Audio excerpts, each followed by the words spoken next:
Meus amigos e minhas amigas, bem-vindos a todos e a todas ao canal do Instituto de Economia da UFRJ. Eu sou Ronaldo Bicário e esse é o Conversas sobre o Mundo Contemporâneo, uma mesa redonda que discute, que debate, que conversa sobre as grandes questões que acontecem no mundo hoje. Nesse programa, de número 68, nós gostaríamos de conversar com vocês sobre um tema que é muito importante e é muito desafiador. Um mundo marcado pelas incertezas, um mundo marcado pelas inseguranças, um mundo marcado pelos conflitos, por uma certa insanidade, por uma certa loucura, que a gente se defronta todo dia, na tela do computador, na televisão, nos jornais, nas revistas que você vai olhando, enfim, criando essa situação de desconforto diante de um mundo em desvario, de um mundo confuso, de um mundo sem ordem, desordenado, de um mundo onde as coisas vão acontecendo caracterizando uma certa irracionalidade. Não importa se você tem a situação do Niger na África, a situação de uma eleição argentina que escolhe um candidato de extrema-direita completamente desvairado, um assassinato de um candidato a presidente numa eleição do Equador, um filho confuso que gera uma crise dramática para um governo de esquerda da Colômbia, ou um filho que gera problemas para o seu pai, que é simplesmente o candidato a ser o grande a grande figura para enfrentar o Trump, o velho Biden, que parece que já O com uma série é de dia dos problemas. pais. O que baixa? É dia dos pais. É, exatamente. Quer dizer, não importa se é um pai colombiano, presidente colombiano, um pai americano, a violência dos enfrentamentos na Europa, enfim, um mundo marcado por situações muitas vezes insanas, um mundo marcado por uma ordem que está morrendo ou não, ou por uma nova ordem, né, que está nascendo ou não, ou deixando de passando o nascimento de um mundo multipolar, sem que a gente saiba muito bem que mundo é esse multipolar e como se chega nisso, um mundo que vive numa guerra, enfim, um mundo onde, como diria o velho Guimarães Rosa, um mundo à revelia, um mundo onde viver é muito perigoso. E é claro que essa incerteza, é claro que essa insegurança, é claro que todos esses riscos, todos esses conflitos têm impactos econômicos, afetam as decisões econômicas, enfim, tem impactos importantes na vida, no emprego, na renda, na segurança das famílias, e é justamente essa incerteza, essa insegurança, essa insanidade é que a gente queria conversar com vocês. E pegando um exemplo para começar essa nossa conversa, que é o exemplo africano do Niger, porque é justamente essa África vulnerável, essa África com problemas sociais gigantescos, que são justamente os mais fracos, é que sofrem mais a consequência dessa insanidade. Então, para discutir um pouco esse mundo à revelia, esse mundo descaralhado, esse mundo que é aquela frase, né? Que porra é essa, no final, muitas vezes, das situações onde você fica completamente chocado com as coisas que estão acontecendo, é justamente sobre esse mundo que a gente vai discutir hoje, começando com a África, justamente aquela mais vulnerável à loucura, aqueles que pagam o preço maior pela loucura, aqueles que são mais frágeis diante de um mundo cada vez mais agressivo, cada vez mais violento, cada vez mais desigual, e que também reflete questões do mercado, né? Do mercado cada vez mais resistente a qualquer tipo de regulação, a qualquer tipo de restrição, a um processo acelerado de valorização de capital, sem restrição, sem peia, sem nada que os impeça de levar às últimas consequências, uma insanidade que começa na economia e se espalha pela política, pelos conflitos, pela geopolítica. É essa insanidade geral é que a gente queria conversar com vocês. É esse mundo em desvario, esse mundo à revelia, esse mundo sem senso, sem prumo, um baita de um boi desembestado no meio de um campo, né? Como diria o velho gaúcho, né? Então, é isso que a gente vai conversar com vocês hoje. E começando justamente pela África e depois desenvolvendo essa conversa que nós queremos ter com vocês hoje. E para essa conversa, a gente tem aqui a nossa mesa tradicional, para começar o nosso decano. Bem-vindo, Luiz Delorme Prado. Prazer grande estar aqui novamente, conversando com todos vocês. Hoje é um tema difícil, mas é um tema bastante interessante. Numa Masati, nosso correspondente, o torcedor do Bordeaux, segunda divisão baixa, Numa é segunda divisão, né? Isso mesmo. Então vamos Última vez conversar que eu olhei, sobre era lanterna da temas. segunda divisão. Lanterna da segunda divisão. Então, ainda faremos aqui, estou tentando convencer, né, Baixa, fazer um programa só sobre futebol, com o Numa como sendo o nosso correspondente, né? A nossa Nathalie Gedra, né? Exatamente da França, alguma coisa desse tipo assim. Tudo bem, Numa? Tudo bem. Vamos lá. Baixanzinho, Eduardo Baixa, como é que você está, meu filho? Tudo bem? Boa noite, né? Muitas instabilidades mundo afora, né? Exatamente, né? Muita insanidade, mas tem lógica nessa insanidade, tem funcionalidade essa insanidade, né? A desordem é funcional, né? Muitos defendem essa tese de que há uma lógica e uma funcionalidade na desordem, numa desordem econômica, numa desordem geopolítica, enfim. É isso que a gente vai conversar hoje, lembrando para vocês que vocês podem encontrar esse nosso programa no formato de podcast, no canal IE-FRJ.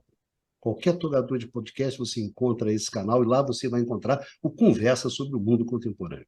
Luiz Carlos Delorme Prado, você que é o nosso decano, no meio dessa confusão, desse ninguém é de ninguém, no meio dessa briga de foice no escuro, desse mundo que, evidentemente, viver é muito perigoso, lembrando mais uma vez o velho Guimarães, vou começar com você. Né? Cara, eu acho que seria interessante até explicar a quem está nos ouvindo como é que esse tema surgiu. Surgiu de uma conversa justamente nossa, que nós estávamos comentando a sucessão de fenômenos, não é que nunca tinham ocorrido no passado, é que, mesmo se comparando com o passado, são um pouco limites. Realmente, nós vivemos tempos difíceis, onde os limites, as normas, etc., parece que estão realmente sob forte ataque. Então, eu acho que você sugerir começar pela África é muito interessante, porque esse golpe que acabou de ocorrer no Níger, ele não é um golpe comum. Tem muitos golpes na África por várias razões, mas, primeiro, a região. A região merece ser apontada, a natureza, principalmente nós no Brasil somos capazes de reconhecer alguns desses elementos dessa região, que aí é o Sahel. O Sahel é uma região semiárida. Ah, o, não apenas você tem o Níger, aí, mas tem vários outros países também que passaram por golpe de Estado há relativamente pouco tempo. Por exemplo, Burkina Faso, que também fica no Sahel, e agora em setembro de 2022 teve um golpe de Estado. Você teve um golpe de Estado no Mali, também no Sahel, em maio de 2021. É interessante quando você pega, no caso do Níger, no caso da Burkina Faso, no caso do Mali, na Guiné também, todos esses casos, um fato em comum tem sido uma reação contra o colonizador, contra a França. O movimento tem sido de a situação como está não é aceitável. Veja, quando você analisa caso a caso, tem uma série de questões locais, são golpes dados. Eu vi um debate interessante da oposição entre coronéis e generais, no sentido de que os coronéis, ou seja, aqueles oficiais de patentes um pouco mais baixa, representariam alguns segmentos médios desses países, contra as elites um pouco mais compradores que têm relação com o exterior. Especificamente no caso do do Níger, o fator fundamental é entender a importância para o fornecimento de urânio, certamente outras pessoas vão colocar aqui, o caso da França, numa situação onde 80% da população do país não tem acesso à luz elétrica, onde mais de 40% de população vive não em pobreza, mas pobreza extrema, absoluta. Então, além disso, a moeda desses países, que é um franco da África, da África Oriental, é um franco CFA, é uma moeda que foi criada em 45, que reúne um grupo de países, eu até aqui anotei, todos os países estão envolvidos nisso, Benin, Burkina Faso, Costa do Marfim, Guiné-Bissau, Mali, Senegal, Togo. Dá um total de em torno de 100 milhões de pessoas. Essa moeda ela tem uma paridade, ela não é uma paridade um por um, mas ela tem uma taxa fixa com o euro e tem uma série de regras sobre essa moeda, dessa união monetária da África Oriental. Por exemplo, 50% das reservas do país têm que ser mantidas no Tesouro Francês. Há regras em que os governos só podem usar 20% dessas reservas para fazer face às suas necessidades, ou seja, na verdade, eles não têm capacidade de gerir a sua própria moeda. Qual é a complicação desse negócio? Tem dois fatores de desestabilização para essa região da África. Um deles é que quando houve os ataques, quando houve a guerra, na verdade, da OTAN contra a Líbia, sob a razão do Gaddafi, que seria um ditador com referência de alguma maneira afetando a sua população, o fato é que uma parte de grupos islâmicos que estavam dentro dessa região da Líbia entrou nesses outros países no Sahel que ficam abaixo, e foi um fator de desestabilização. Vários desses golpes, a razão alegada tem sido o fato de que eles não dão conta para enfrentar esses insurgentes nas fronteiras. Apesar de a razão seja o ponto seja, o outro ponto é que a ausência de confiança no colonizador, em especial na França. Então, veja só, nós temos, então, ações da OTAN afetando a Líbia, e isso afeta países do norte da África. Agora vem aparecido nos jornais de que provavelmente um dos fatores de desestabilização é a ação da Rússia. Inclusive, de alguma maneira, o grupo Wagner poderia se imiscuir dentro dessas questões. Então, mais uma vez, a confusão da Europa refletindo dentro da África. Então, o fato é que nós estamos vendo que, mesmo nos países industriais avançados, quando você não consegue conter a sua instabilidade, isso começa a ir afetando outros países dentro da região. Então, não é absurdo nós falarmos o seguinte: a própria crise no Ocidente, a questão americana, a instabilidade com a Rússia, a questão da China, ajuda a criar as condições que facilitam aumentar a instabilidade numa região fronteiriça como o Sahel. Além disso, isso gera o quê? Toda essa instabilidade contribui para a questão de imigração ilegal. Ora, a migração ilegal alimenta os movimentos de extrema-direita. Esses movimentos de extrema-direita são cada vez mais fatores de instabilidade nesses países. Então, deixa eu dar um pequeno salto para ir lá na Argentina. Quando a gente pega um quadro de extrema-direita lá na Argentina, que além de ser de extrema-direita, sob o ponto de vista político, é ultraliberal, que promete que vai acabar com o Banco Central e pegar um país como a Argentina e acabar com a moeda nacional, isso que ele promete, não é nem a conversibilidade que tinha no passado, mas vai acabar com a moeda nacional, o potencial de estabilidade é assustador. o fato que nós começamos a ver, né, nós vimos agora no Brasil alguns dos efeitos dessa extrema-direita muito irresponsável que aconteceu. Nós estamos com um momento em que os grandes players que deveriam garantir uma certa ordem econômica e política no mundo, no caso, principalmente a posição dos Estados Unidos e da Europa, tem sido fator de aumentar a estabilidade. Quer dizer, as ações militares na Europa aumentam a estabilidade no momento em que nós vivemos uma sucessão de crises. Isso, quando você pega a periferia, você não consegue trazer governos estáveis dentro disso aí. Então, mesmo aqui na América Latina, nós estamos vivendo uma estabilidade imensa no Equador, que a gente pode discutir aqui um pouco. Na Colômbia, que havia esperança de haver uma melhora com um governo mais razoável que os outros que tinham no passado, também está passando por dificuldades. O nosso vizinho Argentina, quer dizer, ou seja, o momento que nós vivemos no mundo agora, nós não vemos mais grandes players, grandes figuras internacionais, como já houve no passado, contribuindo para trazer um pouquinho de ordem nesse caos.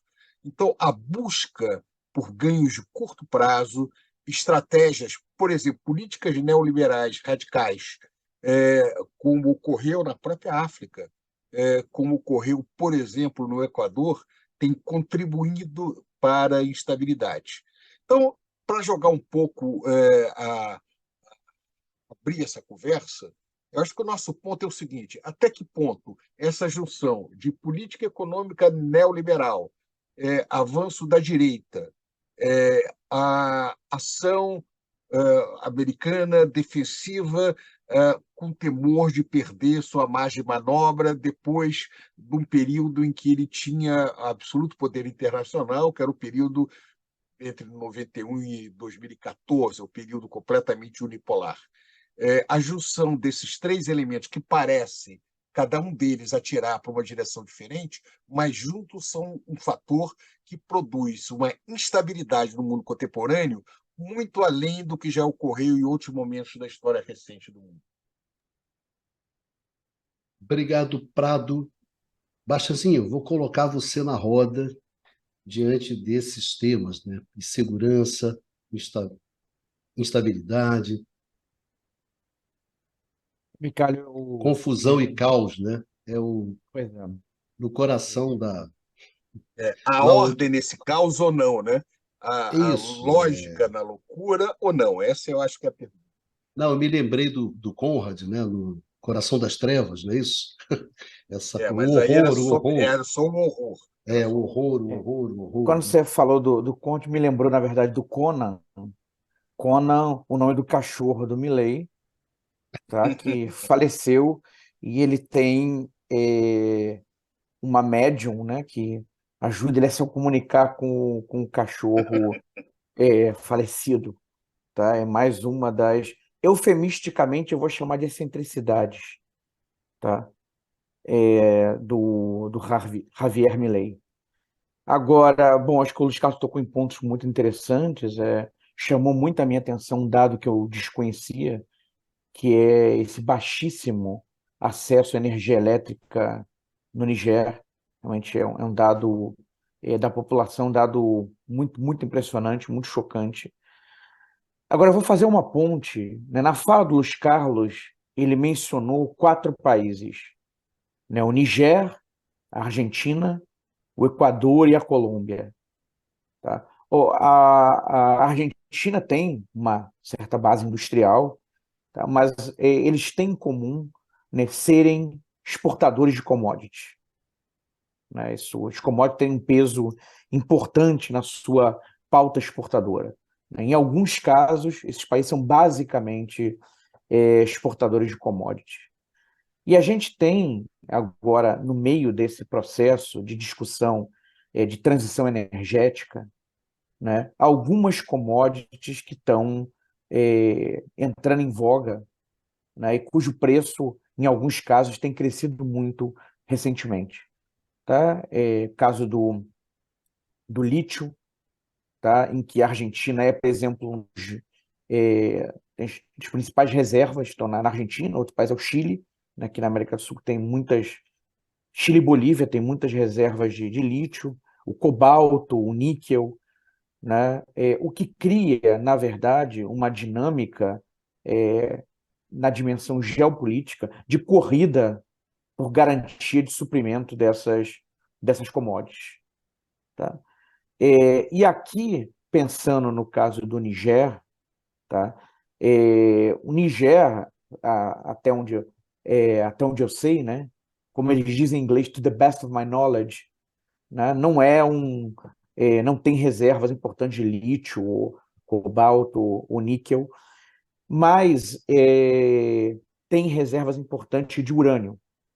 Tá? O urânio não está naquela lista que eu coloquei, mas o urânio é uma matéria-prima fundamental para a produção de energia nuclear. Tá? E um debate que acontece na Europa é que, afinal, uma matriz baseada na energia nuclear, tá? Ela tem uma baixa intensidade de carbono, né? É uma matriz com baixa intensidade de carbono. Tá? E aí há uma discussão se, dentro desse esforço da transição, tá, e da descarbonização, se a energia nuclear não se colocaria novamente como uma aposta a fazer, ou pelo menos dentro aqui de uma diversificação de fontes energéticas. E quem é, do ponto de vista da Europa, o país por excelência, né, que tem, em que a energia nuclear ainda hoje tem um peso muito grande, né? É justamente a França, tá? Que país no qual 76% da eletricidade provém da energia nuclear. E aí, quer dizer, o Niger, do ponto de vista da produção mundial, ele não tem um peso tão grande assim. Representa 4% da produção mundial, tá? De urânio, que é a matéria-prima fundamental para a geração de energia nuclear. Mas, do ponto de vista específico da França, o Niger é o segundo maior fornecedor. Tá?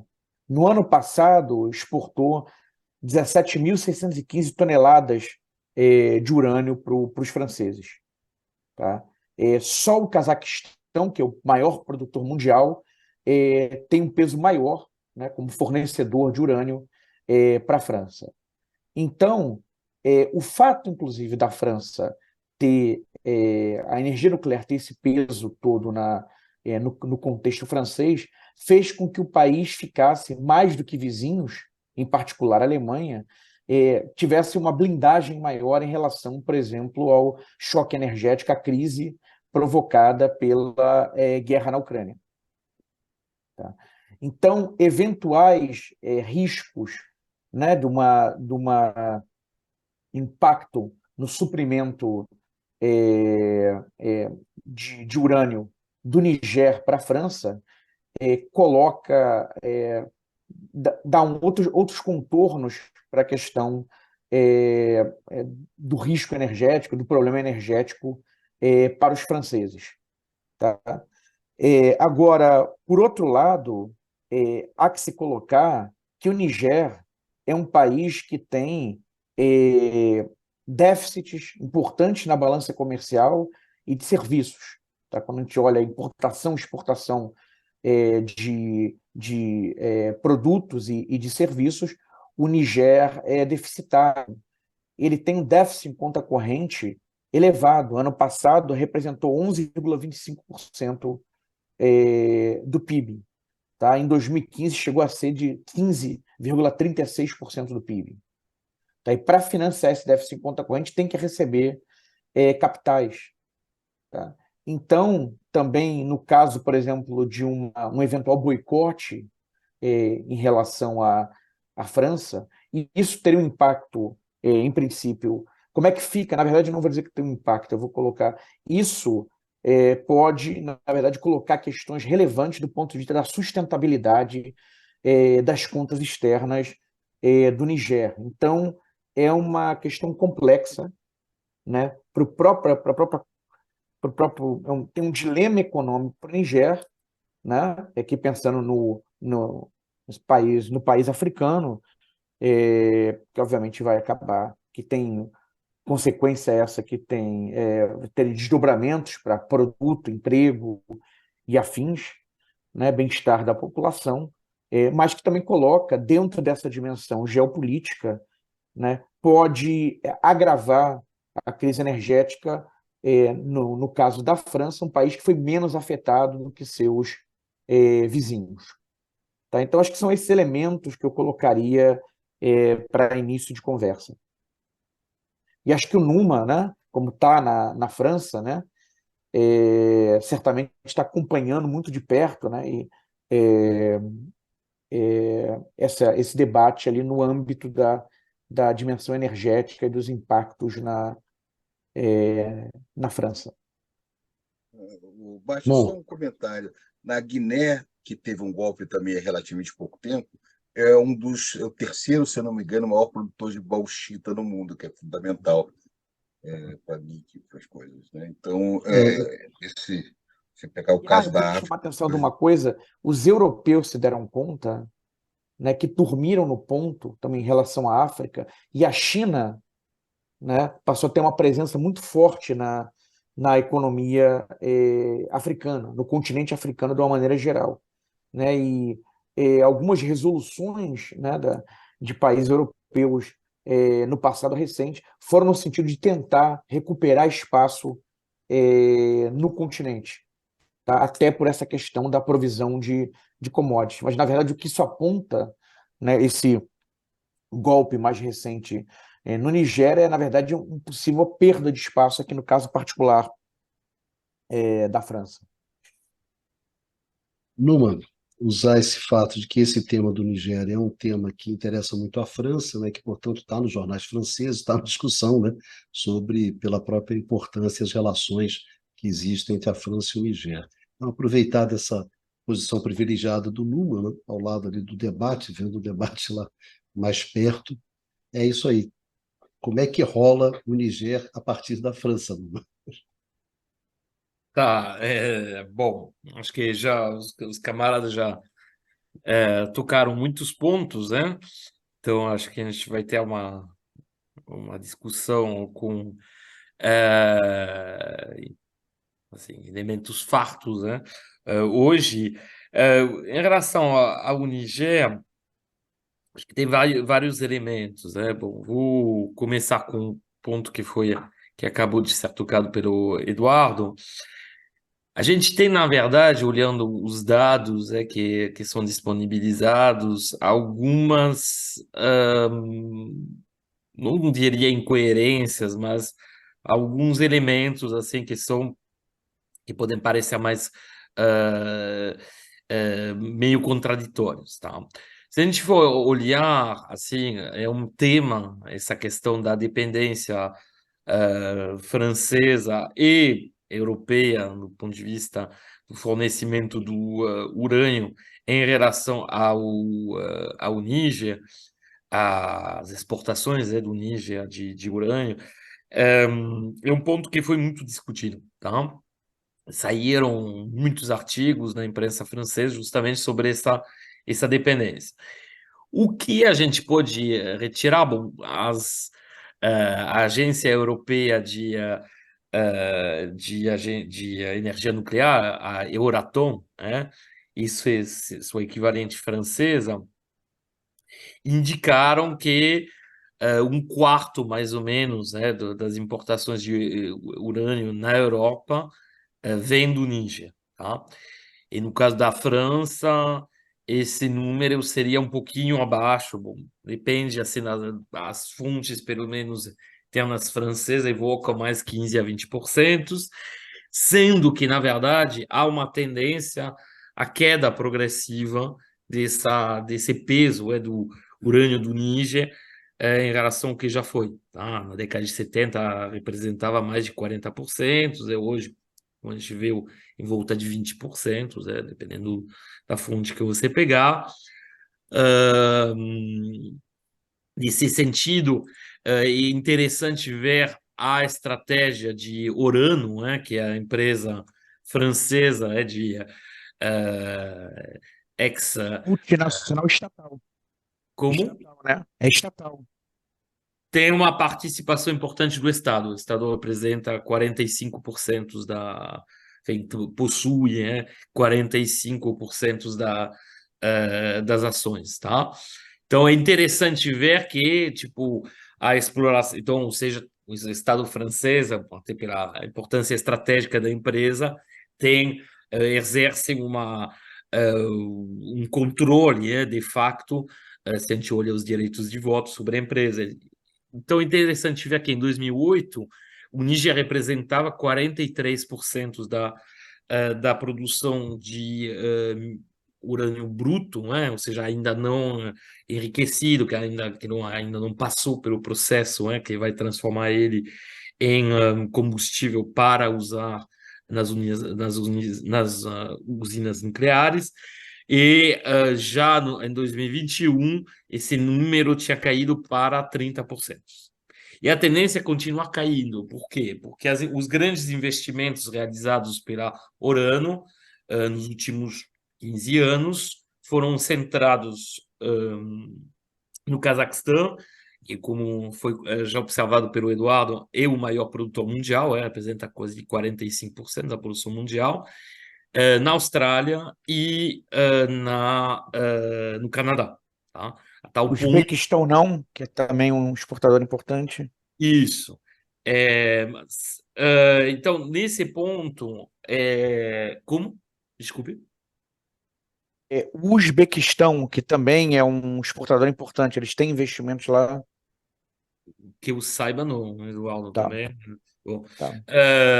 então, se a gente for olhar, é interessante ver que, nesse sentido, há a percepção clara por parte da empresa, em última instância do Estado francês, que você não pode depender de um fornecedor exclusivo, e ainda mais numa região tão conturbada do ponto de vista geopolítico quanto o Sahel.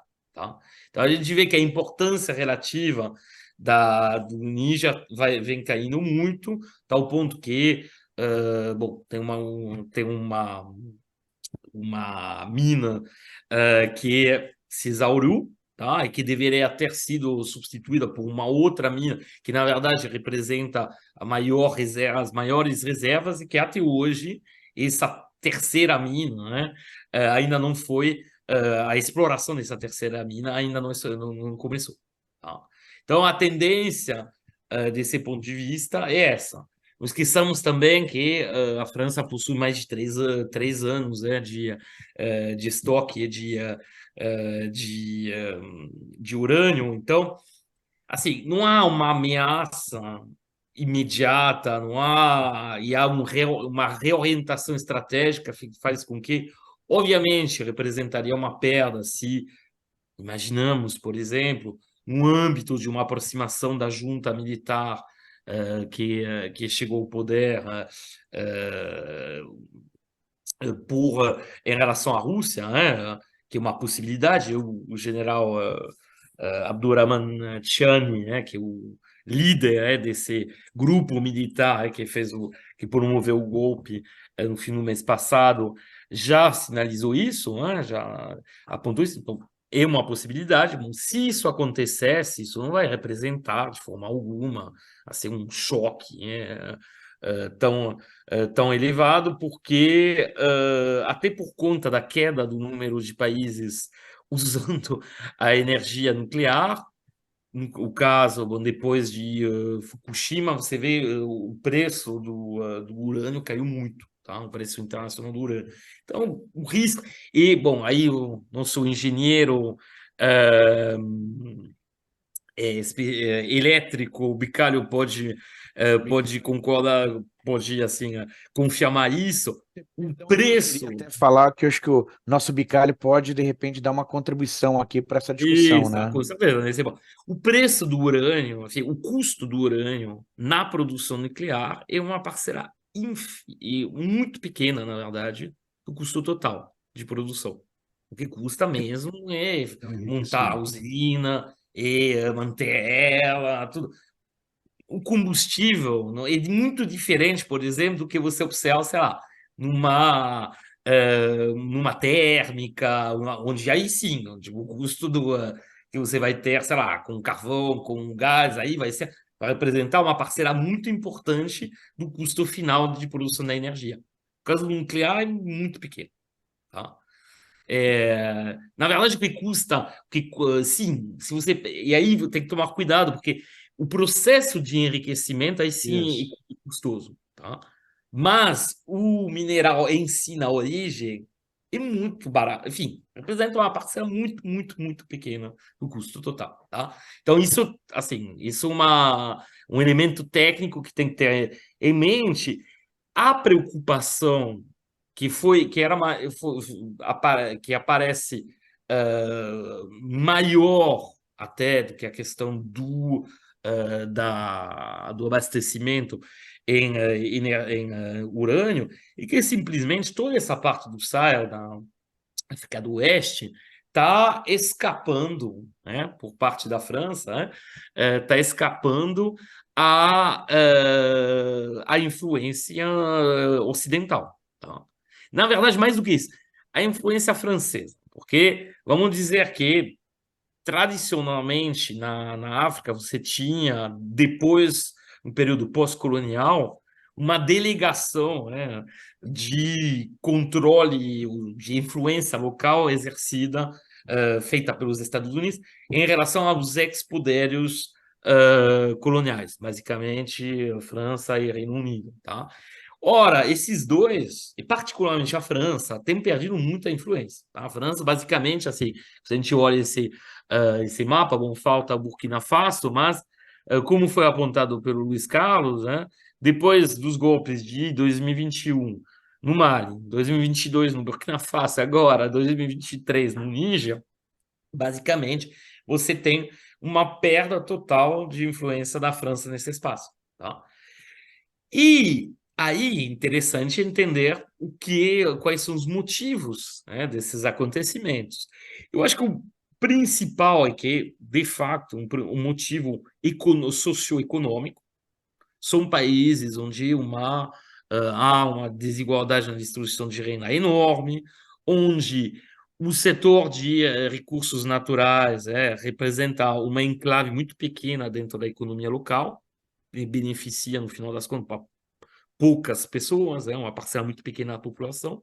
Você é uma população extremamente jovem, em situação de subemprego, que, portanto, enfrenta grandes frustrações. As frustrações alimentam a instabilidade política, alimentam também a força dos grupos paramilitares, principalmente, que se associam às ideologias islamistas, né? Não podemos esquecer que tem uma presença de grupos islamistas barra terrorista muito grande, né, nesses países, que inclusive exercem controles locais sobre regiões que escapam totalmente ao Estado central. O Estado é muito fraco lá.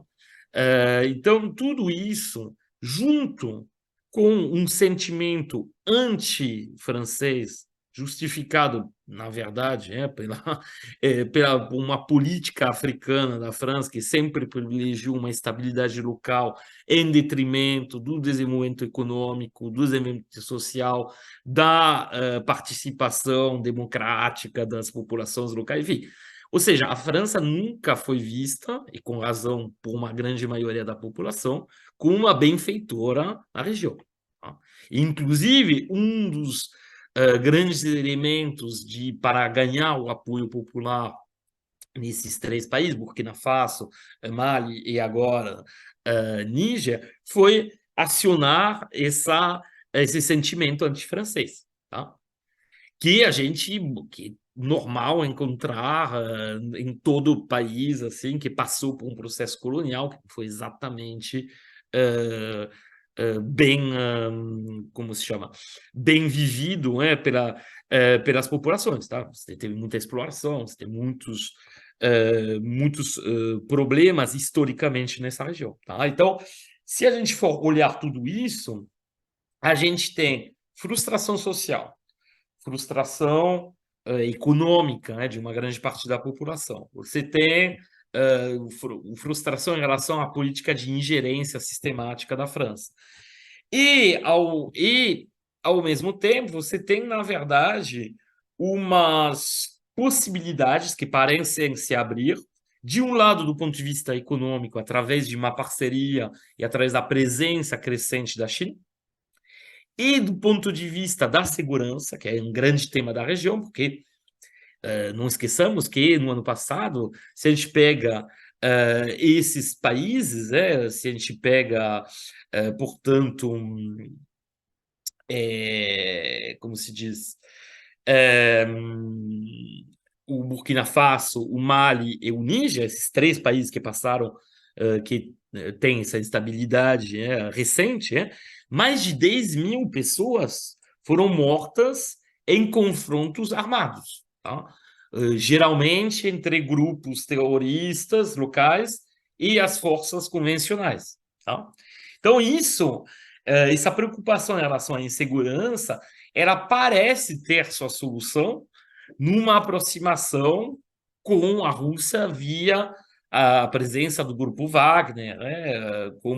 Como a gente viu acontecer lá. Então, a Rússia ofereceria essa solução do ponto de vista da segurança, a China representaria a priori uma parceria econômica muito menos invasiva do que era o caso com a França, e ainda por cima, você tem a ideia também por parte dessas novas juntas vamos dizer, de se aproximar de uma certa forma dos grupos terroristas, ou seja, de fazer uma espécie de paz assim negociada com esses grupos, a tal ponto que a primeira coisa que foi feita pelo Tiani foi de liberar algumas figuras importantes, justamente alguns que eram emprisionadas, que eram presas e que faziam parte desses grupos terroristas, tá? Então, o que a gente vê, na verdade, de uma forma global, a gente vê um recuo do Ocidente nesse espaço regional. Algo que é totalmente normal, porque o Ocidente, vamos ser bem sinceros, perante o período colonial, foi responsável pelas piores atrocidades, e depois, no período pós-colonial, na verdade, manteve, até por conta, como apontou o Eduardo Luiz Carlos, da importância do urânio, caso do Ninja, e de outras matérias-primas, né? Manteve essa espécie de controle com uma conivência com poderes locais que eram, na verdade, ditatoriais, né? Então, o que era chamado de França-África, né? França-África, né? Que é um termo consagrado, né? Ou seja, de manter essa influência. Tá? Esse modelo não funciona mais. Não funciona mais, ainda mais quando você tem uma alternativa. O problema é que antes você não tinha alternativa. Qual era? Os Estados Unidos, a mesma coisa, né?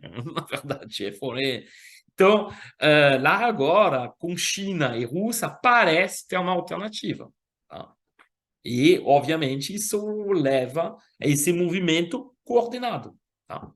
Mas, enfim, depois já falei muito sobre esse tema do Níger, acho que eu vou deixar os camaradas falarem também. Depois, bom, eu gostaria também de fazer algumas observações mais para frente sobre a situação argentina, a situação do Equador. Acho que tem muito a discutir. Eu queria ouvir o Bicalho. Eu vou passar uma bola aqui. Basta para você ter uma ideia dessa questão do urânio, de umas certas qualificações. Eu estava conversando com o pessoal do nuclear, né, que trabalha nessa área. Você sabe que mesmo com a guerra da Ucrânia com a Rússia, o suprimento de urânio enriquecido para os Estados Unidos vindo da Rússia, ele não foi interrompido, tá certo? Isso foi o pessoal do nuclear que estava me falando, que as pessoas não falam muito sobre isso. Aí o pessoal falou, para você ter uma ideia, porque, evidentemente, como o Numa falou, quer dizer, a questão é muito mais uma questão, primeiro, não é a questão do volume de urânio que você tem, tá certo? Se você as reservas brasileiras, ela corresponde a um levantamento territorial muito pequeno. A gente tem reservas de urânio muito grandes. É muito mais uma questão da disponibilidade do acesso físico. A grande questão, como colocou o Numa, é o enriquecimento. São pouquíssimos os países do mundo que detêm a tecnologia do enriquecimento do urânio. Então, quando você tem acesso a urânio enriquecido, é uma coisa mais difícil e mais complicada. Então, tem algumas variáveis que são variáveis estratégicas que acabam atuando nessa questão do mercado, né? Do mercado de urânio. Mas se você quiser, quer dizer, também existe uma preocupação enorme com terras raras, com todos aqueles insumos, né, que as energias renováveis demandam. Eu sempre brinco, né, que é complicado você sustentar uma nova tecnologia em cima de um insumo que chama terras raras. Eu falei, meu Deus, isso não vai dar certo. Isso é uma coisa um pouco complicada. Então, tem essa dimensão. E, evidentemente, que o custo, como disse o Numa, de forma apropriada, o custo da energia realmente ele é pequeno, do insumo, né? Essa é a questão nuclear.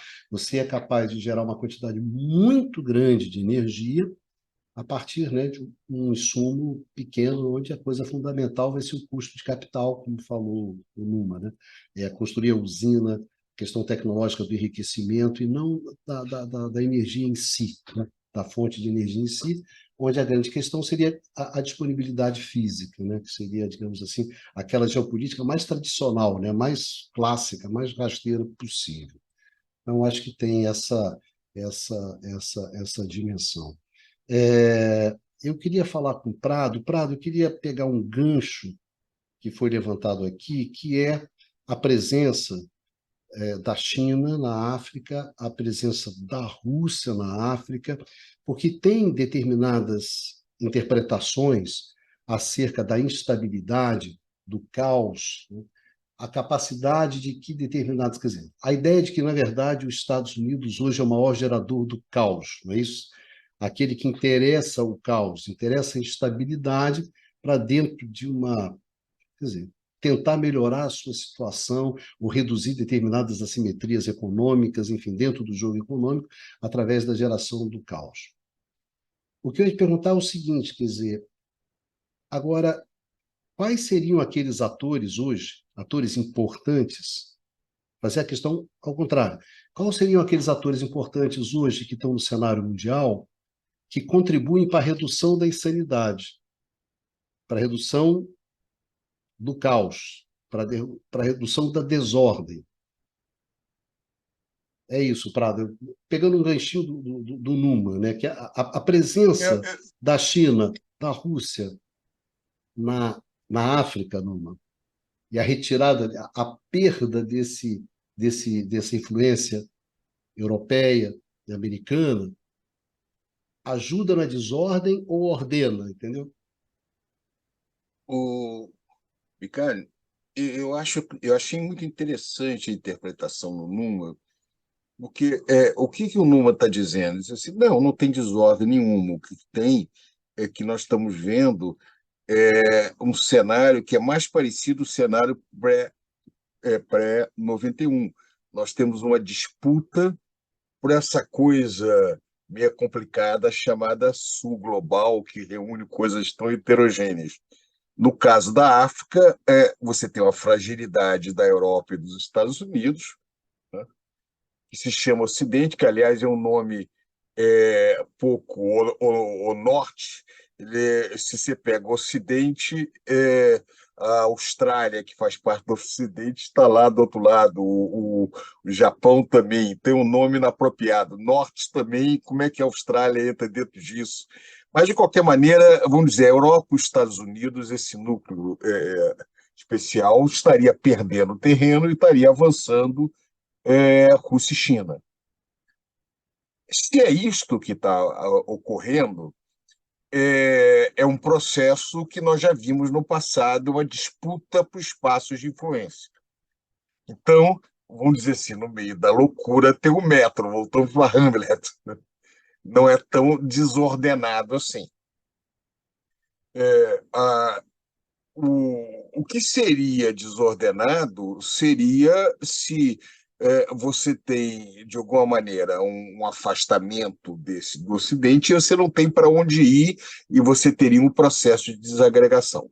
Mas eu acho o ponto que você colocou é importante, Bicalho, que as ações americanas e europeias têm causado instabilidade.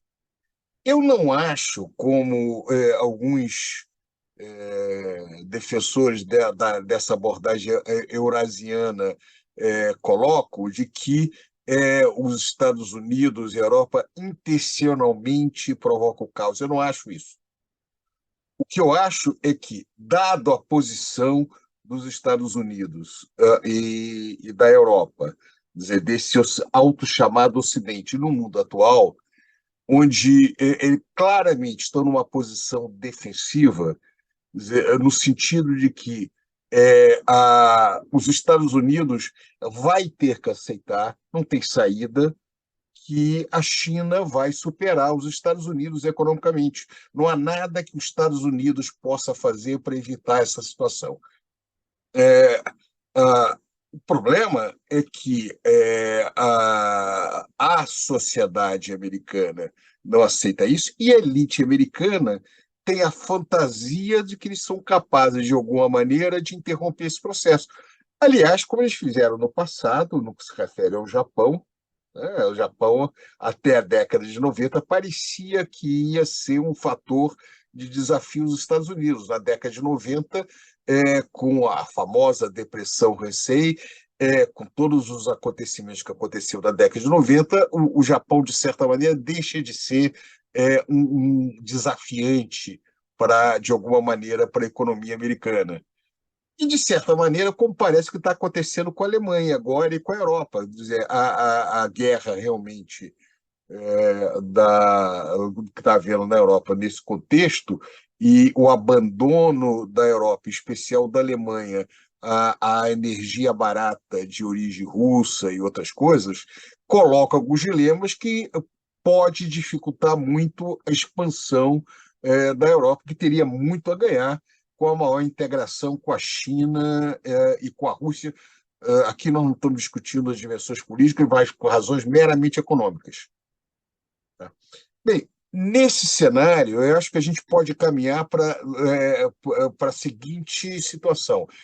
A crise hegemônica do Ocidente é um fator de instabilidade porque aquele que perde a posição quer se mexer de alguma maneira para evitar perdê-la. Nesse sentido, eu acho que a principal força estabilizadora agora no mundo é a China, contraditoriamente. Não a Rússia, que é um fator de instabilidade, porque a Rússia também ela perdeu posição perante o que a União Soviética era. Agora ela está tentando se reposicionar, mas ela nunca será uma União Soviética, novamente. A Rússia acaba sendo um braço armado que também pode ser um fator de instabilidade da própria África e das regiões circunvizinhas, porque a sua posição também é defensiva. Ela quer, de alguma maneira, se manter como um grande player, como sempre foi na Rússia no século XIX, em outros locais, etc. Mas quem não quer confusão no mundo hoje é a China. Por que não quer confusão? Porque sem confusão ela ganha. Na situação atual, é funcional para ela ter um mundo com menos conflitos. Você vê que, ante muitas provocações da OTAN nos Estados Unidos, a China tem sido muito contida, que não era a história dela no passado, né? Só para lembrar que, durante a Guerra da Coreia, ela enfrenta os Estados Unidos, e na época ela não tinha armas nucleares contra uma potência nuclear e faz um estrago monumental.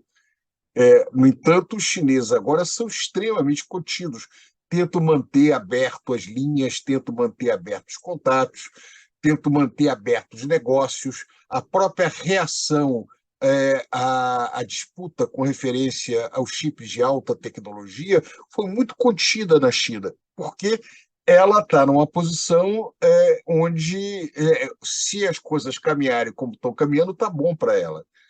É curioso, eu estava conversando com o Basti outro dia, o Krugman e outros grandes escritores, economistas americanos, todo ano faz um artigo no New York Times dizendo que dessa vez a China acabou. É um negócio impressionante. Não tem passando e agora tem uma crise fantástica no mercado imobiliário, agora tem uma crise não sei o quê. Agora estão falando da crise da China agora, está crescendo, a projeção era 7%. Coitada, ela deve crescer só 5%. Ah, mas se a situação ficar muito difícil, vai crescer até menos do que 5, 4,7%. Está brincando comigo, né? No mundo atual, é Financial uma Times, loucura. eles falam com regozijo, quando houve aquela crise da Evergrande, agora vai, né? Agora é a crise que a gente está há 20 anos prevendo, Você tá? tem a Só que crise, nunca acontece, né? você tem É, a crise, Prado, você tem a eterna crise do capitalismo e a eterna assim, crise esse é da pelo lado da China. esquerda, né? Cada um Agora escolhe a sua acaba, né? crise que você É, quer, né? é. Agora Eu vai. Agora ouvi acaba. aqui, quando eu estava fazendo o doutorado de sanduíche na Inglaterra, tive aula com um professor conhecido de história financeira, né? Um velho monetarista, mas um cara que tem muito prestígio, Michael Bordo, e ele disse ali, disse, não sei exatamente quando, mas haverá uma grande crise financeira na China. O curioso disso tudo é que no ano seguinte estourou a crise financeira lá nos Estados Unidos, tá? E no Reino Unido, enfim, a crise de 2007, 2008, tá? O Mas, enfim, Baixíssimo, isso é uma profecia que vai se realizar. Eu também posso falar isso. Em algum momento no futuro haverá uma crise financeira em claro, mas qualquer país o do ponto mundo. todo é que, quer dizer, estava prestes a ter uma crise no quintal deles, tá? E Claro, o e cara eles não estava são falando capazes de perceber. da crise chinesa que Claro. nunca ocorreu, pelo menos até o momento dessa gravação, né? Pois é, mas então, voltando ao cenário, um cenário possível dessa conversa que a gente está falando, Vicário, é o seguinte: pode ser que a confusão esteja do nosso lado, quer dizer, se é verdade que Europa e Estados Unidos são um fator de instabilidade, então o seu quintal, a sua área de influência, que somos nós vamos ser balançados nesse jogo. É claro que, olhando uma perspectiva brasileira, você quer ir para o ganhador. Eu quero aumentar negócio com a China, eu quero atrair investimento da China. Sai a Ford e entra a fábrica de automóvel chinesa, é isso que eu quero. Por outro lado, a posição americana eu não vou perder a América do Sul, nem. Aliás, uma das críticas feitas ao governo democrata, né, pelo lado de Trump, é que perdemos a América do Sul, né? Perdemos o Brasil.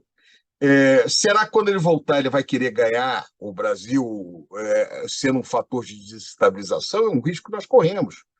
É, Agora, é claro que nós, sul-americanos, nós não precisamos de ajuda de ninguém para criar estabilidade, né? Basta ver o que aconteceu no governo anterior e agora na Argentina se ganhar esse cara. Está sem voz, está sem Não, e se som. voltamos à Argentina, né? Voltamos à É, Argentina, porque nós não aliás, a precisamos gente importar volta a nesse crise. programa, né? Lamentavelmente, para a gente que gosta da Argentina, a É. Argentina acaba sendo, né? Não passa muito tempo, a gente tem que abordar a Argentina de novo aqui no É. programa, porque Não, e eu sempre falo, acho importante passar para quem está nos ouvindo. Argentina e Brasil estão necessariamente uma influencia muito o outro pela realidade de fronteira. São os dois principais países da região. Então, isso é destino, né? Fronteira, região é destino, não tem jeito. Então, agora, o que acontece na Argentina influencia o Brasil e vice-versa. Posso, agora, posso dentro do que você colocar está falando, Luiz Carlos, só, perdão, Bicalho, uma coisa, sem nenhuma pretensão de rigor, né? Muito pelo contrário, mas talvez possamos dizer que nós somos aqui o Ocidente periférico, né? Mas E somos. como tal, Eu disse né, o extremo Ocidente Ocidente. periférico e como tal entendidos pela principal potência ocidental como uma área de influência sua, tá? Sim. Em que ninguém vai meter a colher. Não. Mas eu gostaria de fazer um pequeno comentário e passar a bola para o Numan, que é o seguinte: em primeiro lugar, quando o Prado colocou a questão da China, de a China ser embora isso seja discutível, tá certo? Nós estamos hoje aqui numa conversa, né? Não estamos fazendo uma tese aqui ou um artigo acadêmico. A ideia do conversa é conversar, né? Isso são as nossas inquietações. Nós não estamos Brainstorm. aqui fazendo um artigo, qualquer coisa desse tipo. Eu gostaria de chamar a atenção, uma coisa até que conversei com o Prado já tarde, que se você tem, por exemplo, a questão da China como um fator estabilizador, ou pelo menos um ator dentro do cenário tentando, de alguma forma, estabilizar, pode ser não, evidentemente por interesses próprios. Agora, também deve-se reconhecer o valor do Lula e do Brasil do Lula como também uma tentativa de estabilizar, uma tentativa de você, mesmo com todas as limitações, né, que o Brasil tem em termos de poder, em termos de influência no cenário internacional. O Brasil, eu acho que é um que não contribui com o caos, né, isso, Prado? É um que tenta, Eu em acho o todos papel os, do Lula como um sabe, há que representante se do Sul reconhecido, de procurar trazer uma certa tranquilidade, é muito importante. Eu entendo que muitas vezes nós mesmos no Brasil não não percebemos a valorizamos isso. importância, não valorizamos a importância de ter uma pessoa, inclusive com a coragem dele, porque não é fácil bater de frente contra o discurso padrão de que, por exemplo, você tem que levar o conflito na Ucrânia até a vitória final de alguém, porque ali ninguém vai ganhar mesmo. Ou a questão de lidar com a questão do meio ambiente, defender o meio ambiente, mas estabelecendo limites para a população. Então, eu acho que isso é uma figura, felizmente, para nós, notável. Agora, como você fala, Luiz Carlos, isso é um termo que você usa, né? O problema é que nós temos por aqui muita torcida geopolítica, né? O que Assim, exatamente turva a visão, né? A análise e acaba levando a um não reconhecimento desse papel que o presidente tem desempenhado, né? E que o Brasil, enquanto país, na verdade, pode desempenhar. por exemplo, eu não estou convencido que seja interesse do Brasil a expansão tão rápida do BRICS. Pode ser interesse da Rússia e da China, mas não do Brasil. Então, o Brasil e a Índia estão pisando no freio. Se você coloca numa perspectiva simplista de um projeto chinês-russo contra um projeto atlanticista, para usar o termo que se coloca, você simplifica muito um cenário que é muito mais complexo, né? E que tem não dá para juntar todos os países que não são nem do Ocidente, nem desses países Rússia e China, até que Rússia e China também são coisas muito diferentes entre eles, mas que esse grupo de países que os interesses são convergentes, são interesses muito distintos e com posições distintas. Se você está na Ásia, a sua posição é uma. Na verdade, você está na Ásia, pega o caso, ou até pegar um país extremamente importante, embora pequeno, Singapura. Singapura é um centro financeiro importante. Ele tem relações com a Inglaterra, do qual ele foi colônia durante muito tempo, muito próximo, relações com o Ocidente. Mas ele é também um país cuja cultura é absolutamente chinesa. O mandarim é uma das suas línguas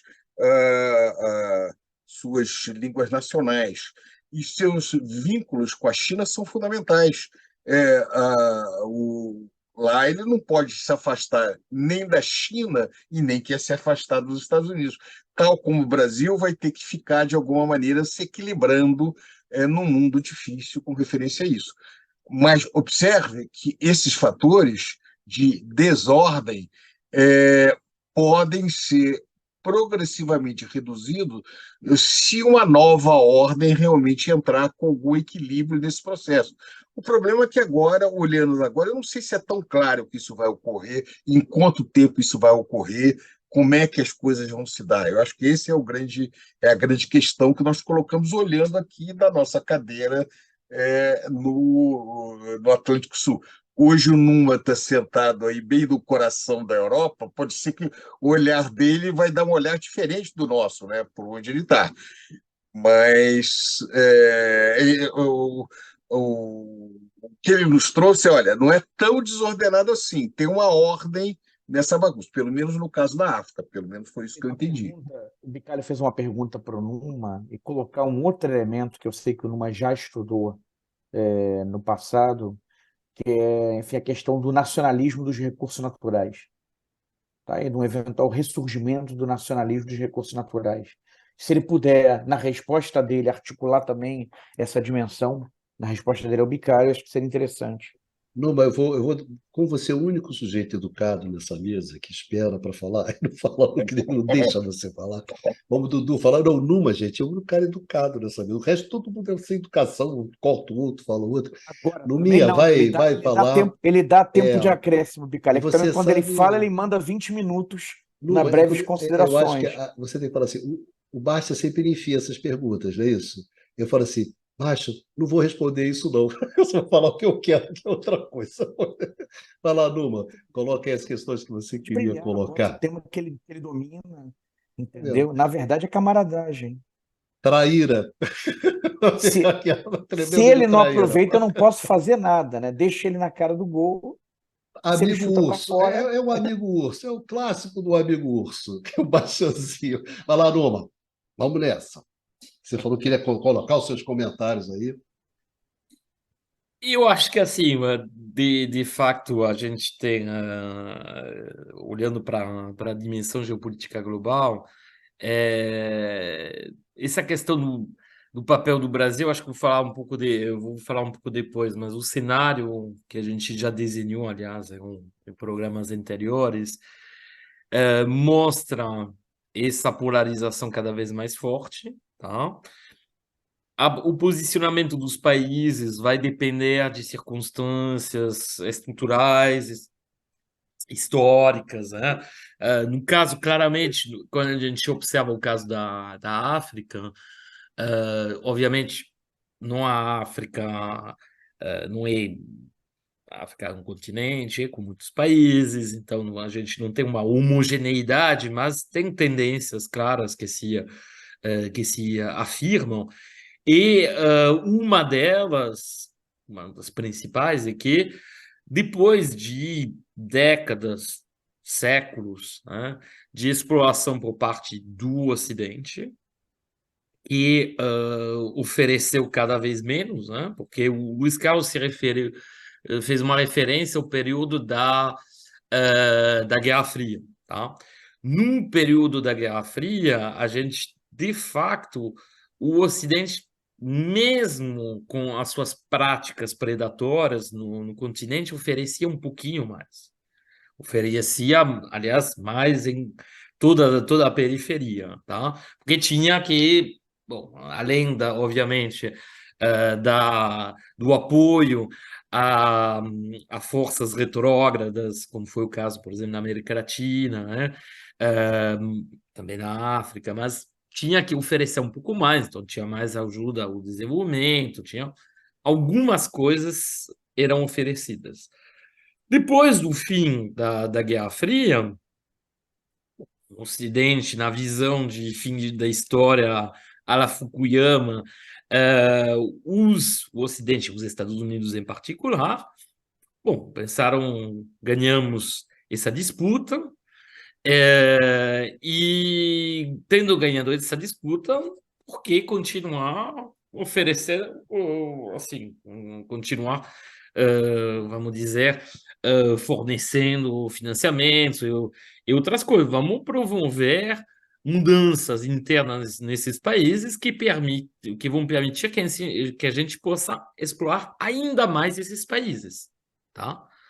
Que foi o sentido do ultraliberalismo que foi imposto pelas instituições multilaterais, Banco Mundial, FMI, tanto na África quanto na América Latina. Nesse sentido, a gente tem um paralelo entre os dois, tá?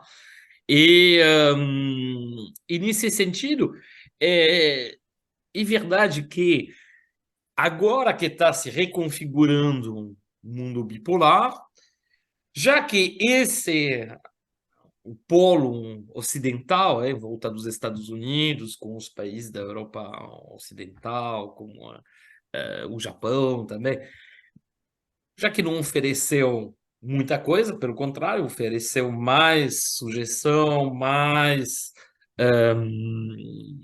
dependência para esses países.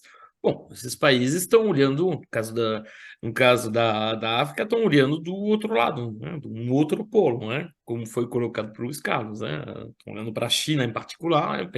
Pelo seu poder financeiro e econômico e industrial, e, obviamente, também pela Rússia, pela parte mais de segurança, né? Bom, se a gente for pensar na questão da América Latina mais especificamente, de fato, o papel do Brasil seria absolutamente fundamental, tá? A gente tem um peso demográfico do Brasil, um peso econômico do Brasil na região que coloca o Brasil necessariamente como uma locomotiva que não tem cumprido muito esse seu papel nesses últimos anos, né, por conta de governos que claramente não estavam interessados em integração regional, que não estavam interessados numa visão assim de afirmação geopolítica, geoeconômica, que estavam mais numa lógica de volta à velha dependência em relação ao Ocidente, em particular aos Estados Unidos. Então, a volta do Lula significa a volta de uma visão mais multilateral, de uma visão onde o Sul global deve desempenhar um papel protagonista. Bom, a questão, assim, nesse sentido, da relação do Brasil com a China, da relação do Brasil com a Rússia, do avanço ou não da agenda dos BRICS, é uma questão complicada, né? Como sempre, é óbvio que você puxando desse lado, você vai criar mais tensões, tá? Eu acho que todo o papel do Lula tem tentado, pelo menos, como a gente já colocou, caminhar na direção de uma espécie de não alinhamento, seja de beneficiar, manter relações econômicas, comerciais, produtivas, fortes com os países ocidentais, mas, porém, aprofundando essas mesmas relações com os países líderes, né, do sul global, particularmente com a China, né? Até porque bom, a importância da China do ponto de vista comercial, do ponto de vista produtivo para o Brasil é inegável, né? Bom, tem avançado sistematicamente, então, bom, uma realidade já existindo, né? Então, eu acho que não é necessariamente algo incompatível, tá? Pelo contrário, tá? Nesse sentido, o Brasil está numa posição assim que é privilegiada se tiver a coragem, como apontou o Luiz Carlos, para manter essa estratégia. E parece ser o caso, né? O caso do Lula, tá? Então, eu acho que dá para tirar muito proveito dessa posição, tá? Até por conta, justamente, do medo, né, dos Estados Unidos de perder sua influência sobre a região. Então, uma questão de dosagem, né? Bom, sobre a Argentina e o Equador, eu acho que a gente, bom, já falou um pouco, né, sobre a instabilidade que a gente observa. Bom, o caso do Equador, infelizmente, né, é o caso de um país cujas características têm se aproximado nos últimos 10 anos, né, do que a gente observa em muitos países da América Central. Ou seja, uma instabilidade econômica que gera muita instabilidade do ponto de vista político, do ponto de vista social. A gente tem uma penetração do narcotráfico, bom, que é ilustrado, infelizmente, pelas próprias circunstâncias, né, do, assim, do assassinato, né, cometido lá do candidato, né? Então, eu acho que assim a situação do Equador, ela reflete, na verdade, essa, essa dificuldade também dos estados dessa parte, dessa região, dessa grande região, que pega a parte norte andina e a parte da América Central, de lidar com a questão do narcotráfico e do peso que ele tem adquirido na sociedade, através, inclusive, de muitas atividades legalizadas. Então, não sei o quanto isso pode ser, como poderia colocar, isso pode ser identificado como um sintoma assim, que poderia ser estendido, né, para a América do Sul inteira. Tá? Acho que mais uma situação na América do Sul que você vai encontrar no Equador, claramente, e na Colômbia, né, em particular, com, aliás, bom, outros recentes problemas que apareceram na Colômbia. Já o caso da Argentina é um caso muito mais próximo do que a gente viveu no caso brasileiro no período Bolsonaro. Tá? A gente tem, de facto, uma proposta ultraliberal, populista, mesmo se esse termo não quer dizer muita coisa, né? De extrema-direita, que é representado pelo Milei. Tá? E frente a uma situação que é muito mais dramática do que jamais foi, do ponto de vista econômico e até social, no Brasil, num período mais recente, né? E ao que é identificado por uma parte significativa, pelo menos um terço da população, como um fracasso, não é, das políticas clássicas, que seja da direita ou da esquerda, centro-esquerda. Bom, aparece uma espécie de alternativa que ainda não foi testada, tá? Mas eu acho que é muito difícil fazer previsões no caso argentino. Primeiro, porque o Milei não era apontado pelas pesquisas de opinião como podendo estar nessa posição de liderança, nas prévias, né? Vai ter uma questão que vai se colocar. O cenário argentino é muito difícil de decriptar, né? Mas pode muito bem acabar com uma vitória do candidato de centro-esquerda do Massa. Tá? Porque interessante, no caso, é que a proposta de direita da Bullrich, que é a candidata que venceu a primária do partido da coalizão de direita, vamos dizer, clássica, né? O Bullrich representa a ala da direita, ou seja, tanto do ponto de vista econômico, em termos de neoliberalismo, quanto também do ponto de vista societal, na visão de segurança, na visão... então, você vai acabar tendo um cenário onde vai ter uma disputa muito forte, na verdade, dentro da direita argentina. Isso. Entre O Milei e a Bullrich disputam votos, né? Sim, totalmente. Porque, na verdade... Enquanto Sim. o outro candidato que disputava a indicação, né, com a Bullrich, o Horácio Larreta, ali dentro da direita, ele seria mais de centro. Então, ele, na realidade, disputaria votos com o Sérgio Massa, Com certeza. que também dentro do peronismo, seria o candidato mais ao centro, mais à centro-direita, dentro desse jogo. Exatamente. Então, o Massa do oficialismo, né, como eles falam. Numa, só um ponto que me chamou a atenção, até para você comentar. Quando você olha o programa de todos os candidatos, mesmo Massa, que é peronismo, cristianismo, é um programa econômico razoavelmente conservador.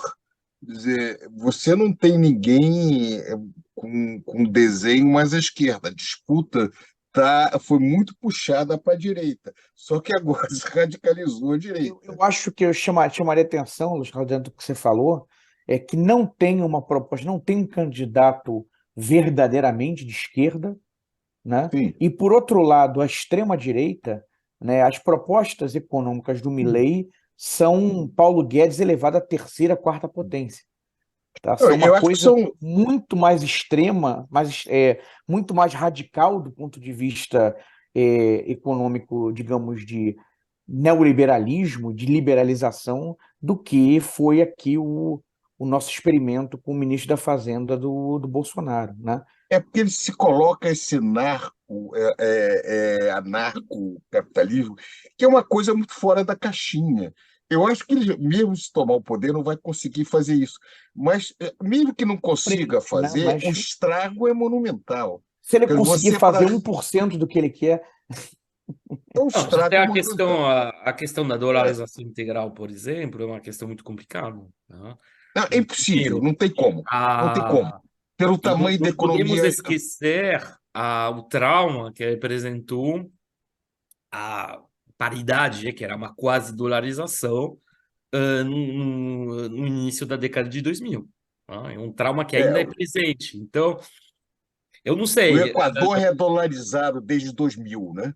O Equador, a moeda corrente do Equador é o o Equador, que dólar. também a gente está conversando hoje, né, é um caso de É o dólar. economia, agora, uma economia Passou, pequena, né?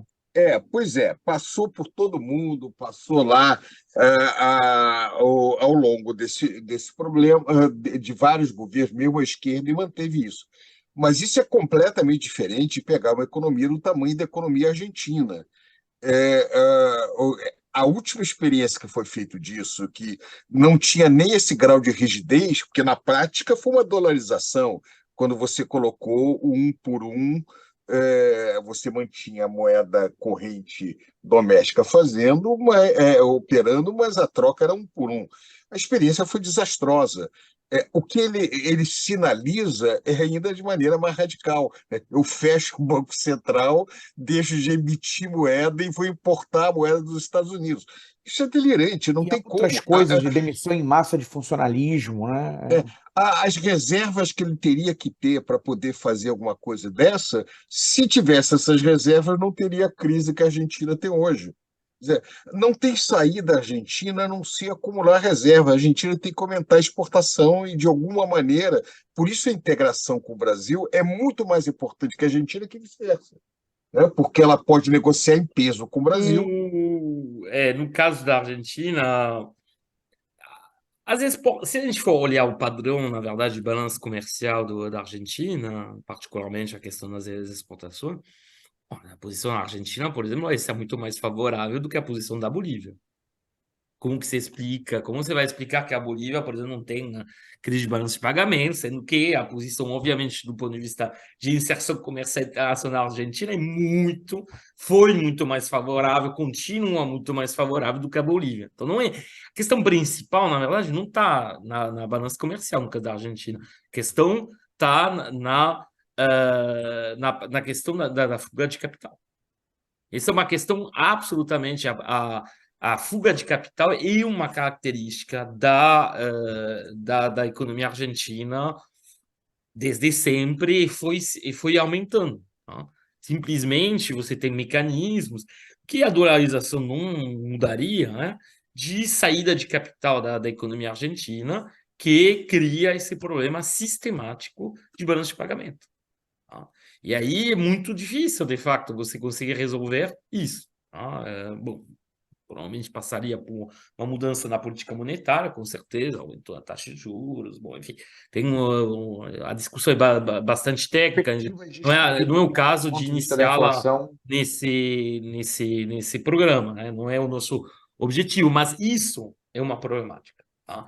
E uma Agora, problemática interessante que não aparece no caso do Milei. Tá? Numa, só o ponto Sim. é que uma crise como essa na Guerra Fria haveria uma preocupação americana de contribuir para estabilizar. Isso não ocorre hoje. Isso não ocorre hoje. Sim, não. Aí eu Isso estaria não muito ocorre hoje. menos afirmativa do que você. Por quê? Porque se a gente for olhar em última instância, o FMI tem sido extremamente benevolente com a Argentina nos últimos anos. Se a gente for, porque, objetivamente, se você for olhar, Bom, ele Você tem tem um ponto, ela não tem fornecido, pago, tem... né? E ele tem continuado a negociar. Isso, exatamente. Claro. E a E Argentina está nesses... virtualmente quebrada desde 2018. Isso, exatamente. E sempre, no final das contas, sempre renova. E eu acho que nisso, com certeza, tem uma questão geopolítica. Porque aí, realmente, os Estados Unidos, bom, e aí eu lembro de uma discussão com o Eduardo, que estava me falando justamente de de precedentes históricos, né? Em particular um, né, que foi comprovado por pesquisa primária, que mostra que quando os Estados Unidos têm interesse em resgatar um país para manter mais ou menos uma situação, ou, bom, no caso de uma mudança de regime, mas nem o caso da Argentina. Isso está funcionando, funcionou com o Macri, agora funcionou com o Fernandes, ou seja, a ideia dos Estados Unidos não podemos perder a Argentina.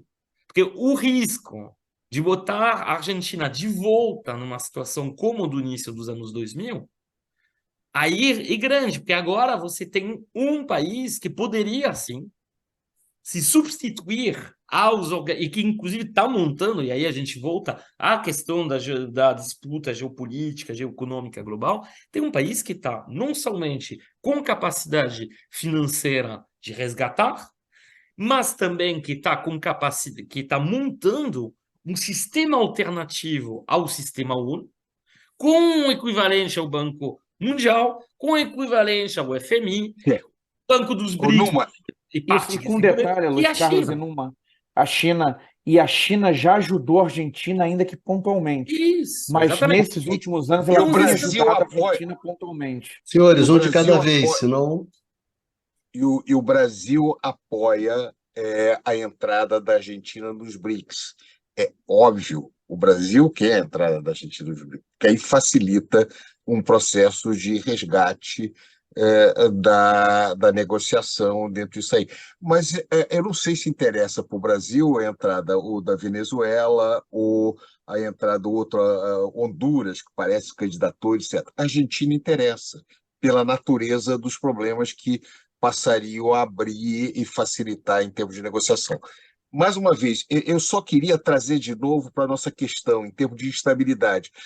Nós estamos indo para uma situação Mas, curiosa, dizendo o seguinte: a instabilidade tem a ver com a crise de hegemonia americano-europeia. E, por outro lado, essa instabilidade não pode crescer muito, porque agora tem um desafiante. Ou seja, se o Ocidente também deixa fazer isso, a China sempre pode se oferecer como uma solução. Que, aliás, é um cenário, embora diferente, que a China é economicamente muito mais poderosa do que foi a União Soviética, mas tem alguma similaridade com a Guerra Fria. olha só, eu queria botar Só um antes de gancho. falar, Bicalho, Não, deixa eu colocar aqui. Já ouvi vocês, deixa eu colocar o meu lance aqui. é que é só um complemento, Não, realmente, não, um é sobre complemento, essa. uma frase. Não, talvez o que eu vou colocar você até ajude. É que eu ia colocar o seguinte, mas tem a ver com exatamente com essa questão que vocês estão colocando. Se tem um país que pode puxar a Argentina, seria a China. Ponto. Tá certo? Acho que a gente não tem controvérsia com relação, não. A China tem cacife para bancar um jogo como esse. Outra coisa, os Estados Unidos bancam um jogo, mas ele banca o jogo até um determinado pedaço, tá certo? O FMI, esse tipo de segurança, aí sempre aquela questão dos empréstimos, condicionalidades, que você pode ser mais duro, menos generoso ou não, mas é um tipo de ajuda, tá certo? É um tipo de suporte que você dá ali. A questão é o seguinte, tem outro pedaço aqui. A Argentina, ela tem uma coesão interna, ela tem uma capacidade de se organizar internamente e de resolver determinados conflitos internos para colocar assim, tá bom, eu vou com a China. Imagina que eu sou a China. Não, eu posso ajudar o Prado. Agora, o Prado tem condições, tá entendendo, de bancar essa parceria de nós dois aqui, China e Argentina, sem resistir às enormes pressões internas, etc., o que ia rolar a partir desse negócio. Ou seja, e aí que eu vou chegar na questão, Basta, do Milei. Concretamente, o FMI dando cobertura, bate de lá, bate de cá, 30% na insanidade do Milei, também eu acho que eu não sei se foi você que falou hoje, a gente conversando. é desespero, quer dizer, tem uma parcela da sociedade Sim. argentina que está desesperada. Tem uma parcela da classe média que foi para o vinagre. Ou seja, tem um drama de uma parte da população que o Macri não entregou, mas o Fernandes também não entregou porra nenhuma também, cara. Então o cara olha para o Macri, olha, né, para o Fernandes.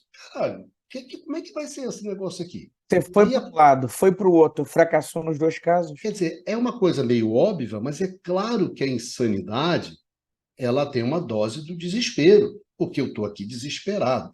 E isso, Prado, eu tenho bastante certeza que quando você chega e fala assim, eu tiro o Lula da jogada, eu não vou votar na centro-direita. Eu vou nesse cara aqui que é doido, mas pode ser uma coisa alternativa a esse negócio que está aí.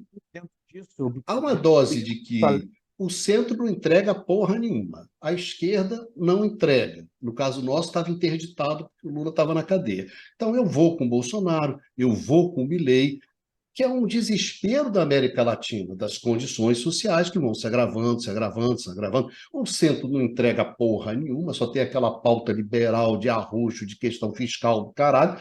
O cara fala assim, se a esquerda também não vai, hoje o Basta estava, não é Basta, você estava colocando, pô, mas a Argentina não tem saída, a Argentina fica com um cardápio muito difícil, muito estreito.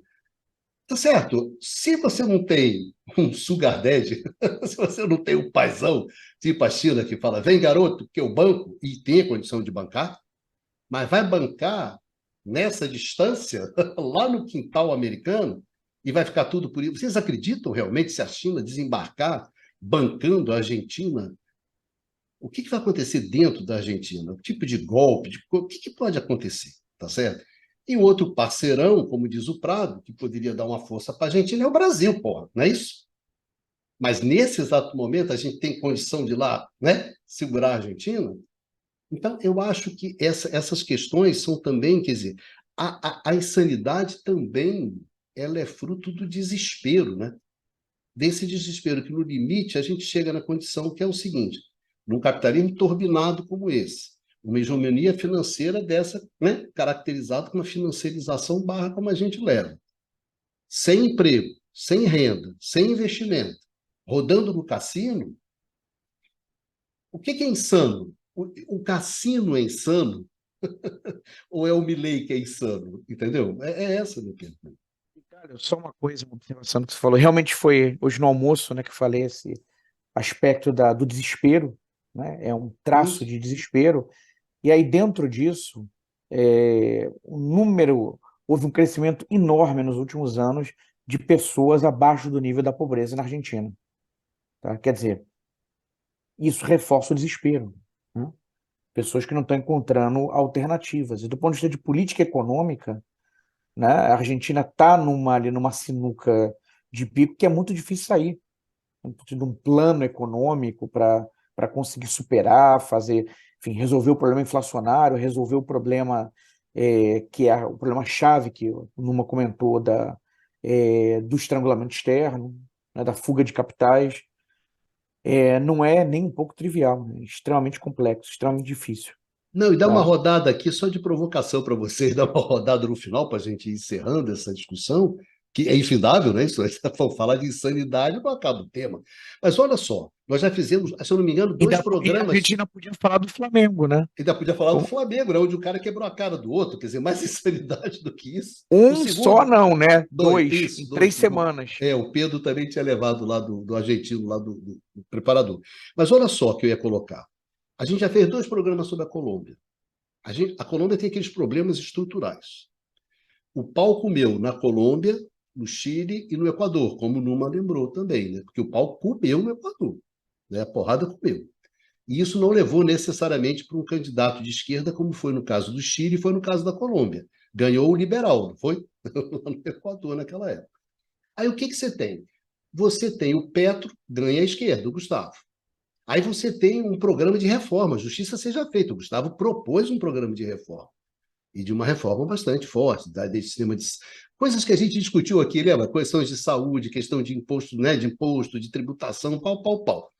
Aí você está no meio de um embate político, em torno das reformas, e aí você tem uma crise política que é causada pelo Nicolás, que é o filho do Gustavo, acusado de lavagem de dinheiro e enriquecimento ilícito. Mas não é assim, acusado injustamente, não, acusado justamente, até que o próprio presidente reconhece a partir de uma denúncia da ex-mulher dele de que ele está se separando. Porra, você está me entendendo? Caceta, você está numa luta política, num embate político. Que esquerda é essa, caceta? É claro que a direita vai usar isso, etc, etc, etc. Mas Eu diria, essa Michele, que questão da. mesmo na Oh, centro-direita, tá, na realidade existem problemas concretos, complexos, e uma ausência de lideranças, né? Lideranças com a envergadura suficiente para enfrentar esses desafios, né? tanto é que a frase do Gustavo Petro, não, esse garoto é assim porque eu não criei ele. Aí você, caralho, por onde andamos? Então, essa fragilidade das instituições também é uma fragilidade que atinge a própria esquerda também, porque atinge o peronismo, atinge o movimento na Colômbia, atinge o Equador, gente. A gente nunca, né? A gente tem que fazer um programa só sobre o Equador para saber que encrenca que é a questão política equatoriana. Não é simples. A gente fez um programa sobre o Peru, lembra? Sobre o Pedro. Vocês lembram? A gente fez quando ele ganhou. E o que acabou? Ou seja, a gente tem realmente um problema, eu concordo, bastante complicado. Você tem a insanidade, você tem o desequilíbrio, você tem a incerteza, mas até que ponto, só para fechar isso, eu vou colocar uma questão bastante simples para você fechar com vocês e fechar o nosso programa, né? Qual é a contribuição hoje que a esquerda dá, que o setor progressista, né, que alternativo dá, no sentido da redução dessa insanidade, tá certo? Dessa redução dessa incerteza, ou de definir claramente os seus padrões, porque a experiência que a gente está tendo no Chile, ela não é boa com o Boric, a gente não vai dizer. Essa pisada, essa confusão do Gustavo, também lá na Colômbia, não ajuda nada. Gente, o Peru foi um desastre de cabo a rabo. O Fernandes não foi nenhum Abrastemp. No final, nem a Cristina, não é isso? Era o Fernandes. O negócio complicado. Bom, o Biden também tem um filho complicado. O Ruta Bar. Mas se você pegar também, vamos falar então os Estados Unidos, Não, você Prado, só teve para terminar, Trump. você me desculpe, mas o Lula é luxo e riqueza, tá certo? Conjuntura, o velhinho é luxo e riqueza nesse quadro que a gente está tendo na América Latina, tá certo?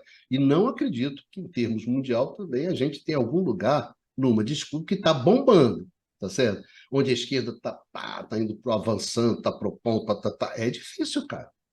É muita É liderança difícil. colocando fogo no parquinho, né? Desse ponto de vista, eu acho que, bom, Estados Unidos, acho que a Hum. gente pode deixar talvez para outro. Não, isso aí já tem tanta confusão pela frente dos Estados Unidos, já vão ter É, tantos programas que não temos precisa gastar hoje com os Estados muitos Unidos. programas para frente, mas eu acho que assim um elemento importante também quando a gente não é um autossatisfece, tá? Mas um elemento importante talvez que tenha sido mostrado pelo período Temer e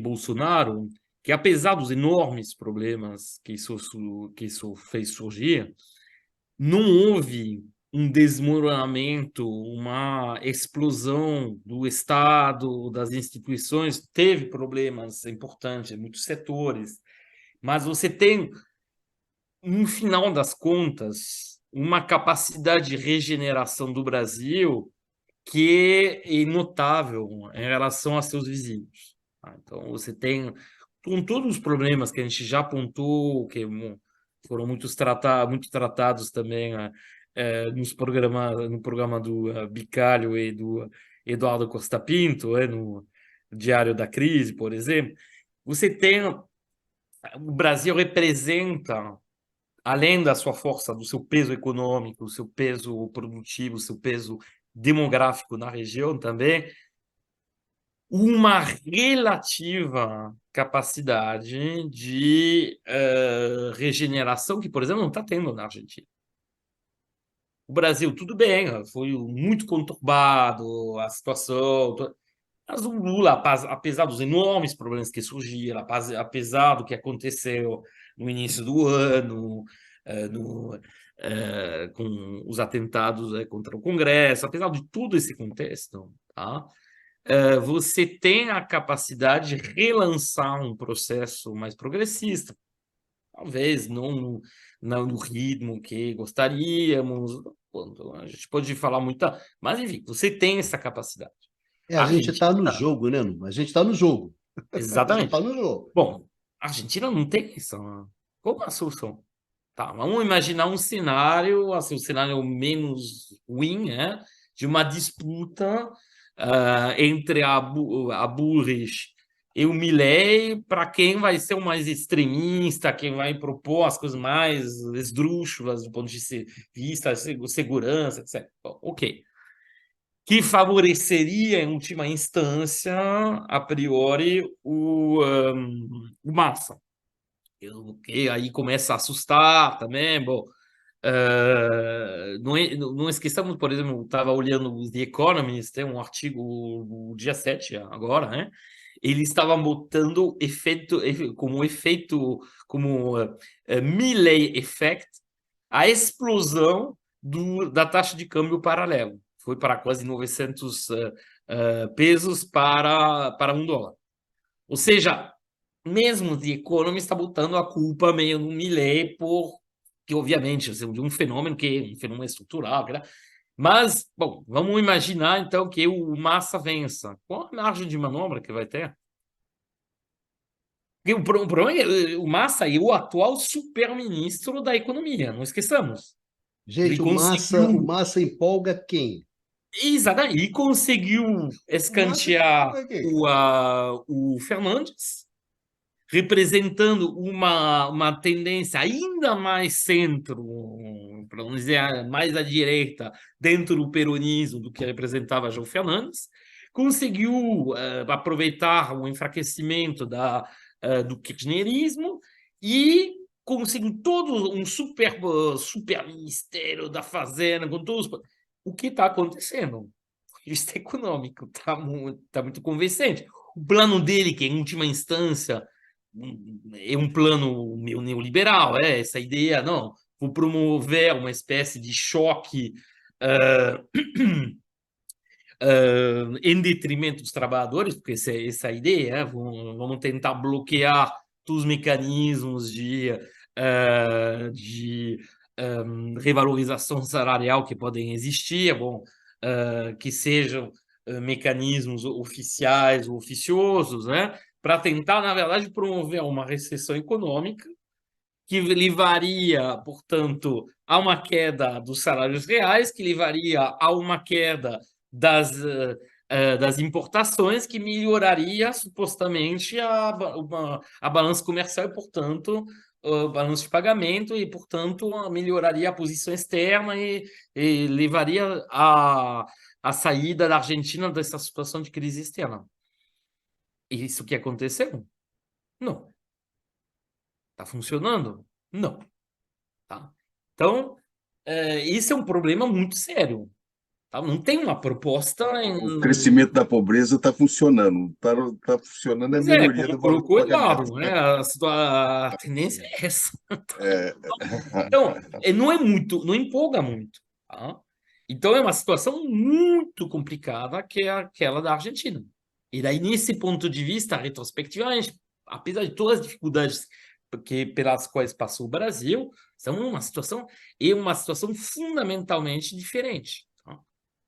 E aí, nessa questão monetária, que é simbólica, né? Não é a única, de fato, uma diferença fundamental é que a Argentina é um país que, mesmo se não é oficialmente dolarizado, tem uma dolarização a partir de ativos, você compra imóveis na Argentina em dólar, o dinheiro, muitos argentinos, para não dizer a quase totalidade, tem conta no exterior, que seja no Uruguai pelos mais pobres ou mais classe média, baixa, ou em países ocidentais pelos mais ricos, tem esse problema fundamental de fuga de capital.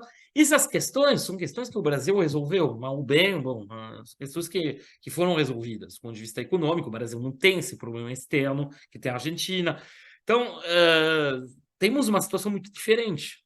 Então, você tem, apesar de tudo, isso reforça, eu acho que o que foi dito por todos hoje à noite, que o Brasil tem um papel ainda mais fundamental, essa questão nessa economia regional. Se a gente quiser pensar no movimento, e, bom, essa agenda latino-americana, essa agenda de integração, e uma agenda forte no lulismo. O quanto ela vai poder avançar, mas tem que ver, mas a geometria é variável. Acho que a própria situação geopolítica global, você pode usar esse não alinhamento para justamente puxar essa agenda regional sem que necessariamente você tenha uma intervenção direta ou indireta dos Estados Unidos para cortar suas asas. Mas também é difícil de dizer, né?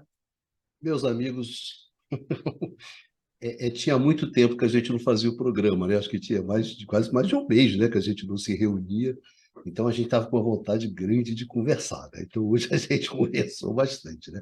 Inclusive o tema foi escolhido para gerar muita conversa e para a gente poder debater esses temas que são temas bastante interessantes e que, na verdade, né, Prado, representa as nossas inquietações, né? A gente está olhando isso também com surpresa. A gente não tem aqui um modelo que explica tudo, pelo contrário, tem as nossas surpresas, tem um pouco da gente ficar embasbacado, né, ali diante dessas coisas todas, e tentar, na verdade, através, gente, conversando, né, porque no fundo é isso, estamos aqui os quatro, conversando, né, trocando ideias, trocando opiniões, que é a melhor maneira que a gente tem para poder compreender as coisas, né? A universidade é isso, né, Prado? É o contraditório, é a discussão, é a paciência do conceito, é tentar entender alguma coisa que muitas vezes a gente não vai entender nunca, né, Prado? Estamos condenados à nossa ignorância, mas a gente tenta, a gente procura conversar. Então, eu vou encerrando hoje aqui, perguntaria esse trabalho, perguntaria se alguém quer acrescentar alguma coisa a mais, né? Ou então se cale para sempre, não é isso que ela Não, fala eu agora. quero bem Pradinho, vai rapidinho. lá. Não, É um rapidinho do Prado, é um rapidinho verdadeiro, não é um rapidinho, não, né, é Baixa? Como verdadeiro do rapidinho. Numa. Pô. Eu queria apontar um resultado dessa conversa que eu achei interessante. Quando nós começamos, eu me lembro que eu e o Bicário conversamos hoje de tarde um pouquinho, e disse, não, o mundo está muito caótico, a gente percebe isso, etc. Mas, curiosamente, a natureza dessa conversa hoje deu um pouquinho mais de esperança de quando a gente começou. O Numa, no momento que ele apresentou algumas coisas, depois a colocação do Baixa, nós fomos começando a formular, e o desenho, para mim, parece claro. Nós estamos vivendo um momento de transição. Você tem uma crise da capacidade de atuação, uma crise econômica, uma crise política, uma crise cultural do chamado Ocidente, Europa e Estados Unidos. Isso gera uma série de ondas de choque. Essa onda de choque bate principalmente nos setores mais fragilizados. Quando você pega o caso da África, daquele pedaço que a gente viu, não. Então o pessoal brincou de intervir no norte da África, provavelmente eles não queriam gerar um problema na África subsaariana, mas, na verdade, eles geraram um problema grande por esse lado. Por outro lado, você não consegue, você estava na parte ocidental, você tinha forças nos Estados Unidos e na Europa, incomodado com o governo mais à esquerda, contribuíram para desestabilizar esses governos. O Brasil, você teve uma estabilização que vinha de fora para dentro, para não falar na Venezuela, no Equador, em todos os outros países. Qual é o resultado? Aumenta a instabilidade, mas isso não traz mais oportunidade de negócio, traz mais instabilidade. Então, o que nós vimos? Quem está se beneficiando, quem está crescendo com esse jogo, que é a China, que é alguma ordem, porque a ordem a beneficia também nessa situação. Então, alguns atores contribuem para a maior estabilidade. Foi o que nós vimos. O Brasil está contribuindo nesse momento. Com o Bolsonaro, ele contribuía para a instabilidade, né? Se dependesse dele, ele queria confusão com a Argentina, que é uma maluquice. Então, era um fator de estabilidade. Agora, você tem um fator de estabilidade. Mas Brasil, Argentina, cada um desses países, apesar do que o Numa falou, nós temos sociedades internas frágeis, né? Se o Brasil avança um pouco mais, um movimento contrário a isso, inclusive com o apoio de segmentos da grande imprensa, dificulta um caminho de equilíbrio. Então, o cenário não é tão ruim como nós começamos no início, mas ele continua sendo muito desafiador. Então, daqui por diante, nós vamos ver o que vai acontecer se essa instabilidade agora começa a tomar forma e ficar um pouco mais previsível do que está hoje. É assim que eu E sintetizaria essa eu conversa. terminaria só com duas observações em cima do que o Nuno e o Prado falaram. Não vamos esquecer que há 7 meses atrás esse país sofreu uma tentativa de golpe, né? É verdade. Verdade. E a outra coisa é que resiliência, ok, é verdade, mas você acaba sempre voltando um pouco mais fragilizado. Agora não tem mais Eletrobras, né? Está ainda em disputa, tá? Mas nesse período ali de Temer e Bolsonaro, a Eletrobras foi privatizada, É um tá? custo altíssimo para a sociedade brasileira. Altíssimo. Exatamente. E resistimos, mas o que seria se houvesse um segundo governo Bolsonaro? Tá? Dentro do que era proposto, do que estava sinalizado, né, que seria esse segundo governo Bolsonaro. Né? Em que condições, eventualmente, se a esquerda voltasse ao poder daqui a 4 anos, que condições que ela encontraria? Né? Então, resiliência, ok, mas há que se também tomar um certo cuidado, né, com isso, né? Há limite. Mas com isso Eu acho que eu encerraria. acho que esse tema é que, na verdade, a gente está falando em termos relativos, né? Quando a gente olha em relação à Argentina, etc., que a nossa situação, mas é uma situação, como o Numa falou, é relativo, né? Então, estou melhor do que você, mas estou na merda, que nem você, só que numa situação um pouco melhor. Numa, eu acho que o avanço que você teve sobre a destruição do Estado, embora você não teve aquele avanço argentino, mas você teve um avanço significativo na destruição do Estado brasileiro desde 2016, desde o golpe, né? O governo do Temer e o governo do Bolsonaro foram tremendamente desestruturantes, né? Quer dizer, quem está no governo hoje, quem está tentando remontar as coisas, não importa, se seja na Petrobras, se seja no setor elétrico, que seja na área de saúde, nossa colega, né, a Estherzinha, né, lá no Ministério de Gestão, o avanço ele foi muito maior do que a gente imaginou. E outra coisa, muito mais estruturado e organizado do que a gente imaginou. Teve método, tá certo? E não foi brincadeira, não foi bolinho. E a gente está numa luta tentando. Olha só, eu não acredito que a gente esteja avançando. Eu acho que a gente ainda está na fase de tentar reduzir o dano, tá certo? E evitar que determinadas coisas avancem. Então, essa situação é uma situação muito difícil para a gente. Mas isso, não, vamos lá, Bastazinho, vamos tocar essa nossa bola para encerrar aqui. Isso aí vai dar gerando pano para manga, né? Isso, eu acho que tá bom, né? Por hoje, E that's olha all, só, folks, né? hoje, a gente quase trouxe o Dudu, não é isso? Que o Dudu Isso, tinha que virar a noite hoje fazendo um trabalho, então ele chorou quando ele viu o tema, falou: ah, meu Deus, esse eu queria participar, não é isso? Rapaz, não é isso? Marcos do Baiano Uma estava. coisa, Bica, imagina se a gente aqui falou tudo isso sem o Dudu, ia ser uma Não, a rave, né? gente ia fazer Já 4 são horas de agora programa, né? 1h18 da manhã, ia ser uma gravação rave, né? A gente ia virar à noite Não, ia ser que nem o gravando. pessoal do.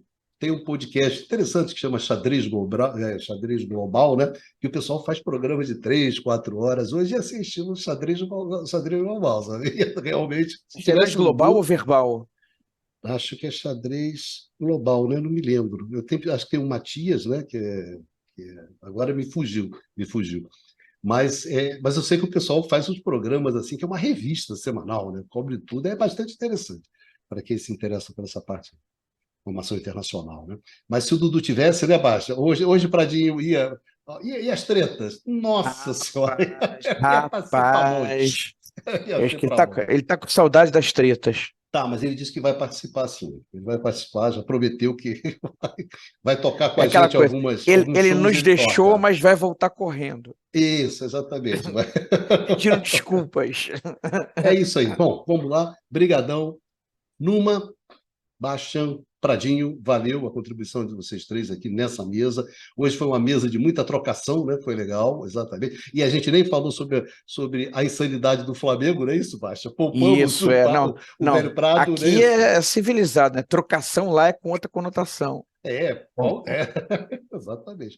Bom, então eu queria agradecer muito as pessoas, né, nossos amigos, nossas amigas que nos acompanharam até aqui nesse nosso debate. E a gente se encontra aqui no canal do Instituto de Economia da UFRJ, num próximo Conversas sobre o Mundo Contemporâneo. É isso aí, pessoal, se cuidem e vida que segue.